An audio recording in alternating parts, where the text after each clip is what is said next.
बिस्मिल्लाहिर्रहमानिर्रहीम अस्सलाम वालेकुम dear students, welcome back to the grammar of science. Dear students, आज हम क्लास 9 फिजिक्स बुक के important topics and exercise question जो कि हमारे अपकमिंग एग्जाम के लिए बड़े ही इंपॉर्टेंट होने वाले हैं उसको डिस्कस करने वाले हैं। यानी अगर हम ऑब्जेक्टिव की तरफ जाएं कि इस वीडियो लेक्चर का मेन ऑब्जेक्टिव क्या है, तो इसका मेन ऑब्जेक्टिव है study less but with quality. यानी अभी हमने स्मार्ट वे में अपने एग्जाम्स की प्रिपरेशन करनी है, सारी की सारी बुक के रट्टे नहीं लगाने, जस्ट इंपॉर्टेंट टॉपिक्स को कवर करना है ताकि हम फेडरल बोर्ड के एनुअल एग्जाम में अच्छे मार्क्स ले सकें।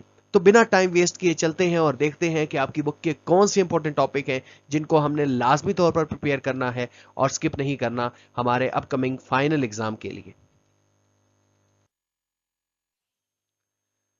डियर स्टूडेंट, सबसे पहले हम देख लेते हैं unit 1 physical quantities and measurements के इसमें कौन कौन से टॉपिक इंपॉर्टेंट हैं। तो सबसे पहले आपने 1.6 article which is scalar and vectors, इसका डिफरेंस बहुत अच्छे से याद कर लेना है, अंडरस्टैंड कर लेना है। साथ ही साथ इसमें जो नेक्स्ट पेज पर एक फिगर है 1.3 विच इज वेक्टर रिप्रेजेंटेशन, यानी अमूमन ये क्वेश्चन आता है कि how you can represent the vector graphically and symbolically, यानी सिंबॉलिकली या फिर ग्राफिकली हम वेक्टर्स को कैसे रिप्रेजेंट करते हैं। इस क्वेश्चन को भी लाजमी तौर पर आप लोगों ने अंडरस्टैंड करना है जो कि फिगर 1.3 के अंदर मेंशन है। नेक्स्ट अगर हम मूव करें तो नेक्स्ट आपने इसको प्रिपेयर करना है 1.8 article which is about error, और एरर में फिर आप नीचे चले जाएंगे तो सिस्टमैटिक एरर और रैंडम एरर में जो डिफरेंस है इसको बहुत अच्छे से प्रिपेयर करना है। नेक्स्ट जो हमारे पास इंपॉर्टेंट टॉपिक है वो है 1.9 which is precision and accuracy. Again इसका भी आप लोगों ने डिफरेंस देखना है कि प्रिसीजन और एक्यूरेसी में क्या डिफरेंस है, क्योंकि अगर ये शॉर्ट क्वेश्चन में नहीं ना भी पूछे तो लेकिन वो इसका एमसीक्यूज लाजमी पूछेगा जिसमें वो एक्यूरेसी या प्रिसीजन से रिलेटेड आपसे कॉन्सेप्ट आपका देख रहा होगा कि आपको कितना कॉन्सेप्ट जो है वो आपने इसके बारे में लिया हुआ है। नेक्स्ट अगर हम मूव करें शॉर्ट रिस्पॉन्स क्वेश्चन की तरफ, तो ये मैंने कुछ क्वेश्चन आपकी बुक से पिक किए हैं, सारे के सारे क्वेश्चन नहीं हैं, जस्ट इंपॉर्टेंट क्वेश्चन जिसमें question number 4, question number 5, question number 10, question 11 and question number 12, इनको आपने लाजमी तौर पर प्रिपेयर कर लेना है। न्यूमेरिकल रिस्पॉन्स क्वेश्चन में क्वेश्चन नंबर 1 और क्वेश्चन नंबर 2 को जस्ट प्रिपेयर करें, और इन्हीं में से कुछ शॉर्ट में क्वेश्चन आ सकता है आपके अपकमिंग फिजिक्स एग्जाम में। डियर स्टूडेंट्स, नेक्स्ट अगर हम मूव करें यूनिट 2 की तरफ विच इज काइनेमैटिक्स, और काइनेमैटिक्स के अंदर बेसिकली इस यूनिट के अंदर डिफरेंट डेफिनेशंस हैं स्पीड की, वेलोसिटी की, डिस्टेंस डिस्प्लेसमेंट्स की, एक्सेलरेशन की, लेकिन उन डेफिनेशन को आप लोगों ने रटे नहीं लगाने, आप उनका कॉन्सेप्ट लें with the help of graph. यानी इसमें जो सबसे इंपॉर्टेंट टॉपिक है वो 2.6 आर्टिकल है which is about graphical analysis of motion. ये जो ग्राफिकल एनालिसिस है मोशन का, जिसमें डिस्टेंस टाइम ग्राफ है, स्पीड टाइम ग्राफ है, और इसमें ना सिर्फ आपको ये ग्राफ प्लॉट करने आने चाहिए बल्कि इसमें डिफरेंट वैल्यूज को भी आपने कैलकुलेट करना है। न्यूमेरिकल्स के अंदर जो ये ग्राफ हैं, यानी इस चैप्टर के न्यूमेरिकल्स भी बड़े क्रूशियल हैं, बड़े इंपॉर्टेंट हैं, आप लोगों ने उनको स्किप नहीं करना। और इसमें एक और चीज बताते चलूं कि जैसे डिस्टेंस टाइम ग्राफ में जो लाइन होती है ये किसको रिप्रेजेंट करती है ये आपको पता होना चाहिए। स्पीड टाइम ग्राफ में जो लाइन होती है हमारे पास वो किस चीज को रिप्रेजेंट करती है, एक्सेलरेशन को। उसके अंडर जो मतलब अंडर जो एरिया आता है वो किस चीज को रिप्रेजेंट कर रहा होता है। तो ये डिफरेंट एस्पेक्ट आप लोगों ने इसमें लाजमी तौर पर समझने हैं। नेक्स्ट अगर हम मूव करें, इसमें जो टॉपिक करने वाला है वो जस्ट एक ही टॉपिक मैंने पिक किया है जो कि बड़ा ही इंपॉर्टेंट है। नेक्स्ट शॉर्ट रिस्पॉन्स क्वेश्चन में क्वेश्चन नंबर 2, 3, 4, 5, 6, 7, 8 और 9, ये वो शॉर्ट रिस्पॉन्स क्वेश्चन के क्वेश्चन हैं जिनको आपने लाजमी तौर पर अंडरस्टैंड करना है। अब आप देख सकते हैं कि यहाँ क्वेश्चन नंबर 4 और क्वेश्चन नंबर 5 इस तरह के जो क्वेश्चन है, अगर आप अपनी बुक ओपन कर रहे हैं और उनको देखें जो एक्सेलरेशन से रिलेटेड है, इनका कॉन्सेप्ट लाजमी तौर पर आप लोगों ने लेना है, क्योंकि क्वेश्चन ये जरूरी नहीं है कि यही क्वेश्चन आएंगे, कॉन्सेप्ट यही होगा, और क्वेश्चन की जो है क्वेश्चन करने का जो स्टाइल है या जो अंदाज है टीचर्स का वो डिफरेंट हो सकता है। न्यूमेरिकल रिस्पॉन्स क्वेश्चन की तरफ अगर हम जाएं तो न्यूमेरिकल रिस्पॉन्स क्वेश्चन आप लोगों ने सारे के सारे न्यूमेरिकल रिस्पॉन्स क्वेश्चन इसकी प्रैक्टिस करनी है, क्योंकि ये बड़े ही इंपॉर्टेंट है। और मैं इसको इस हद तक इंपॉर्टेंस इसकी है कि ये लॉन्ग क्वेश्चन में जो एक न्यूमेरिकल आता है वो यहां से पिक किया जा सकता है। Dear students, now we have unit 3 which is dynamics 1, और डायनेमिक 1 के अंदर आप लोगों ने स्टडी करना है 3.1.2 article which is fundamental forces in nature, और इसमें आप लोगों ने समझना है कि यहाँ जो एक्सचेंज पार्टिकल है वो कौन सा है। इन तीनों चारों फोर्सेस है, ये चार बेसिकली फोर्सेस हैं, फंडामेंटल फोर्सेस है। इन चारों फोर्सेस में डिफरेंस आप लोगों ने देखना है, इनके एक्सचेंज पार्टिकल्स कौन कौन से हैं इसको आपने लाजमी तौर पर देखना है, और इनकी रेंजेस कितनी हैं ये भी आपने लाजमी तौर पर माइंड में रखना है। ज़रूरी नहीं है कि ये शॉर्ट क्वेश्चन में आई, एमसीक्यूज में भी पूछा जा सकता है। एक्सचेंज पार्टिकल में हाईली रेट करूंगा कि किसी एक एमसीक्यूज में एक्सचेंज पार्टिकल का लाजमी जिक्र वो कर सकते हैं बोर्ड एग्जाम वाले। नेक्स्ट अगर हम मूव करें 3.2 आर्टिकल में, न्यूटन लॉज ऑफ मोशन में आपने जस्ट न्यूटन सेकंड लॉ को बहुत ज्यादा प्रेफरेंस देनी है as compare to Newton first and third law. लेकिन इंपॉर्टेंट चीज यहाँ एक और ये भी है कि न्यूटन सेकंड लॉ की और तमाम ये जो न्यूटन लॉज हैं इनकी आपको मैथमेटिकल फॉर्म आनी चाहिए, क्योंकि वो एमसीक्यूज में पूछ सकते हैं। न्यूटन सेकंड लॉ की तो आपको डेरिवेशन आनी चाहिए, लेकिन न्यूटन फर्स्ट लॉ है, अगर अभी मैं आपसे पूछूं कि न्यूटन फर्स्ट लॉ की क्या मैथमेटिकल फॉर्म है तो आप उसको बताएं मुझे, कमेंट सेक्शन के अंदर बताएं कि न्यूटन फर्स्ट लॉ की क्या मैथमेटिकल फॉर्म है, न्यूटन थर्ड लॉ की क्या मैथमेटिकल फॉर्म है। न्यूटन सेकंड लॉ की तो आपको पता है F=ma है। इसके साथ साथ इसमें जो लिमिटेशंस हैं लॉज की, ये लास्ट ईयर भी एग्जाम में पूछा गया है ये वाला question, limitations of Newton's laws, ये बड़ा ही इंपॉर्टेंट आर्टिकल है, इसको लाजमी तौर पर अंडरस्टैंड करें। नेक्स्ट आप लोग इसको भी देख लें, माइंड में रख लें, ये इतना इंपॉर्टेंट नहीं है लेकिन समहाउ ये पूछा जा सकता है। मैस एंड वेट में डिफरेंस जो है ये लाजमी तौर पर आना चाहिए आप लोगों को। नेक्स्ट मोमेंटम के अंदर जो एक सब आर्टिकल है which is force and change in momentum, basically इसकी डेरिवेशन है एक, और ये आप लोगों को पता होना चाहिए कि फोर्स और जो rate of change of momentum है ये आपस में किस तरह से रिलेट कर रहे हैं, इनकी जो डेरिवेशन सी है ये लाजमी तौर पर आप लोगों ने अंडरस्टैंड करनी है।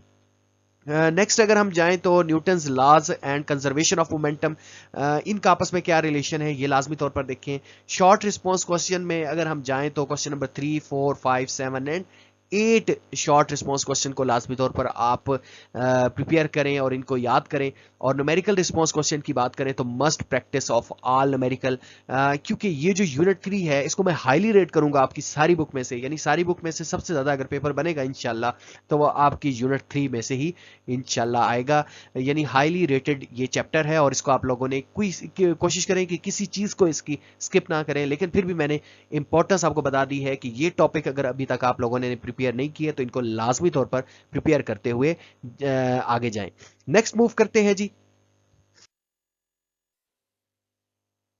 Dear students, next we have unit 4 which is dynamics 2, और डायनेमिक 2 के अंदर अगर हम देखें तो 4.2 आर्टिकल है which is about movement of force, जिसको आप टॉर्क कहते हैं। टॉर्क का डिटेल कॉन्सेप्ट लेना है क्योंकि ज़रूरी नहीं है कि वो इसकी डेफिनेशन पूछें, इससे रिलेटेड क्वेश्चंस आते हैं जिनको अगर आपने इसका कॉन्सेप्ट लिया हुआ है तभी आप इसको सॉल्व कर पाएंगे। इसकी यूनिट क्या है, ये स्केलर है, वेक्टर है, तो इस चीज़ को भी लाजमी तौर पर देखें। नेक्स्ट आप चले जाएं तो 4.3 आर्टिकल है which is about centre of mass और सेंटर ऑफ ग्रेविटी। इनका डिफरेंस करना है लाजमी तौर पर आप लोगों ने, और आपकी बुक में इसका डिफरेंस नहीं है लेकिन आप गूगल या चैट जीपीटी की मदद से इसका डिफरेंस निकाल सकते हैं और इसका डिफरेंस लाजमी तौर पर आप देख सकते हैं। साथ में आपको एक और चीज़ रिकमेंड करूंगा कि ये जो सेंटर ऑफ मास होता है डिफरेंट ऑब्जेक्ट का, डिफरेंट बॉडीज का, जिसमें आपके पास सिलेंडर है, क्यूब है, क्यूबाइड है, तो इनका सेंटर ऑफ मास कहाँ होता है या कैसे फाइंड आउट करते हैं, इस क्वेश्चन को भी लाजमी तौर पर देखें आप लोग। नेक्स्ट अगर हम मूव करें, स्टेबिलिटी है 4.5 आर्टिकल, और इसके अंदर जो इसकी टाइप्स हैं, स्टेबल है, अनस्टेबल है और न्यूट्रल इक्विलिब्रियम है, इसको भी लाजमी तौर पर बहुत अच्छे से समझें। नेक्स्ट अगर हम आगे जाएं 4.7 आर्टिकल है which is about centripetal force, और सेंट्रीपिटल फोर्स का सारा कॉन्सेप्ट लेना है आप लोगों ने और इसकी एग्जांपल याद करनी है, इसका फार्मूला याद करना है सेंट्रीपिटल फोर्स का। नेक्स्ट मूव करते हैं जी शॉर्ट रिस्पॉन्स क्वेश्चन की तरफ। तो क्वेश्चन नंबर 10 और 11 के अलावा बाकी जितने भी क्वेश्चन हैं वो सारे के सारे आप लोगों ने करने हैं। न्यूमेरिकल रिस्पॉन्स क्वेश्चन की बात करें तो you have to solve only question number 2, और इस अगर आप इसको सॉल्व कर लेते हैं, इसको समझ लेते हैं, तो बाकी सारे न्यूमेरिकल्स भी हो जाएंगे। नेक्स्ट मूव करते हैं जी। Next we have unit 5 which is pressure and deformations in solids, और इसमें सबसे पहले आपने 5.2 आर्टिकल प्रेशर को समझना है, 5.4 लिक्विड प्रेशर, और इसकी डेरिवेशन भी है कि डेप्थ में प्रेशर कितना लगता है, वो जो P = ρgh वाला फार्मूला है इसको ड्राइव करें। इसके साथ साथ टेबल एक बना हुआ है 5.2 which demonstrate the difference between manometer and barometer. तो मानोमीटर और बैरोमीटर में क्या डिफरेंस है, इस टेबल को लाजमी तौर पर प्रिपेयर करें। साथ ही पास्कल लॉज हैं और पास्कल लॉ के सारे आर्टिकल को आप लोगों ने अच्छे से प्रिपेयर करना है, जिसमें हाइड्रोलिक लिफ्ट है या फिर हाइड्रोलिक ब्रेक वगैरह, तो इसको लाजमी तौर पर आप अंडरस्टैंड करेंगे। नेक्स्ट जाते हैं शॉर्ट रिस्पॉन्स क्वेश्चन में। तो क्वेश्चन नंबर 2, 3, 4, 5, 6, 7, 9 और 10 क्वेश्चन आप लोगों ने इसमें प्रिपेयर करना है। न्यूमेरिकल की तरफ जाएं तो न्यूमेरिकल नंबर 1 और 2 सिर्फ आप इसकी प्रैक्टिस कर लें और इसको अच्छे से अपने माइंड में रख लें। डियर स्टूडेंट्स, अब हम बात करते हैं unit 6 which is work and energy, और इसके अंदर आपने वर्क का कॉन्सेप्ट लेना है और इसमें एक क्वेश्चन पूछा जाता है कि व्हेन विल वर्क मैक्सिमम और मिनिमम, कि वर्क कब मैक्सिमम होगा कब मिनिमम होगा। इस क्वेश्चन को लाजमी तौर पर देखें। साथ एनर्जी और इसकी जो टाइप्स हैं, डिफरेंट काइनेटिक और पोटेंशियल एनर्जी, बेसिकली ये मैकेनिकल एनर्जी की टाइप्स हैं, इसको आपने लाजमी तौर पर इनकी डेरिवेशन लाजमी देखनी है। नेक्स्ट मूव करें, पावर का कॉन्सेप्ट लेना है और साथ ही शॉर्ट रिस्पॉन्स क्वेश्चन में सारे रिस्पॉन्स क्वेश्चन करें और न्यूमेरिकल रिस्पॉन्स क्वेश्चन में क्वेश्चन नंबर 2, 3 और 7 को देख लें और इंशाल्लाह ये आप लोगों के लिए ठीक रहेगा। नेक्स्ट मूव करते हैं। नेक्स्ट हमारे पास यूनिट 7 है which is density and temperature. ये इतना हाईली रेटेड चैप्टर नहीं है और इतना ज़्यादा टाइम इसके ऊपर वेस्ट बेशक आप लोग ना करें। जस्ट इसमें 7.4 आर्टिकल को देख लें which is plasma as the fourth state of matter, इसको देख लें और साथ में सारे रिस्पॉन्स क्वेश्चन करें और साथ में numerical response question, question number 1 and 3 only, इनको जस्ट आप लोगों ने करना है। नेक्स्ट मूव करते हैं। नेक्स्ट हमारे पास यूनिट 8 है मैग्नेटिज्म, और मैग्नेटिज्म के अंदर अगर हम मूव करें तो इसमें 8.2 आर्टिकल मैग्नेटिक फील्ड है, इसको लाजमी तौर पर देख के, इसका एक सब आर्टिकल है मैग्नेटिक शील्डिंग, इसको लाजमी तौर पर देखना है। 8.3 इंड्यूस मैग्नेटिज्म के अंदर जो डिफरेंट मेथड्स हैं, स्ट्रोकिंग है, हैमरिंग है, हीटिंग मेथड्स है, इसको लाजमी तौर पर प्रिपेयर करें। टाइप्स ऑफ मैग्नेट है, डायामैग्नेटिक है, पैरामैग्नेटिक है, तो ये टाइप्स भी आप लोगों ने देखनी है। फेरोमैग्नेटिक भी आई गेस है आपके इस बुक के अंदर।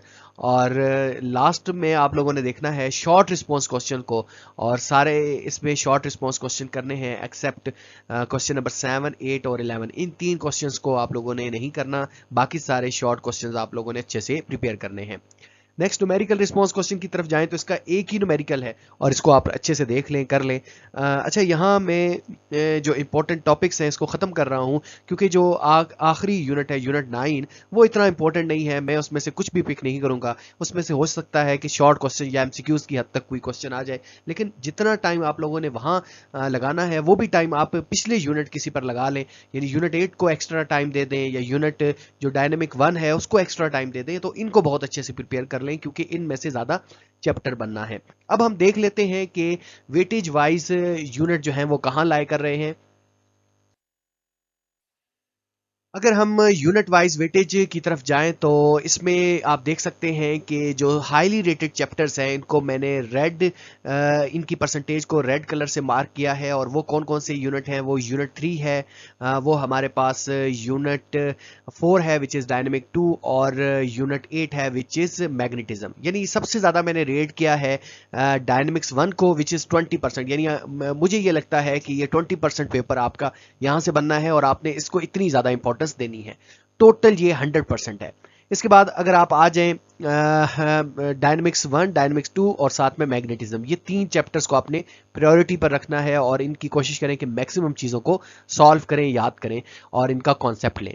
नेक्स्ट अगर आप आ जाएं तो ये जो ब्लू कलर में मार्क मैंने किया है ये हमारे पास है जी फिजिकल क्वांटिटीज एंड मेजरमेंट, इसको मैंने 8% मार्क किया है। काइनेमेटिक्स को 10%, pressure and deformation in solids को 10%, वर्क एंड एनर्जी को 8%।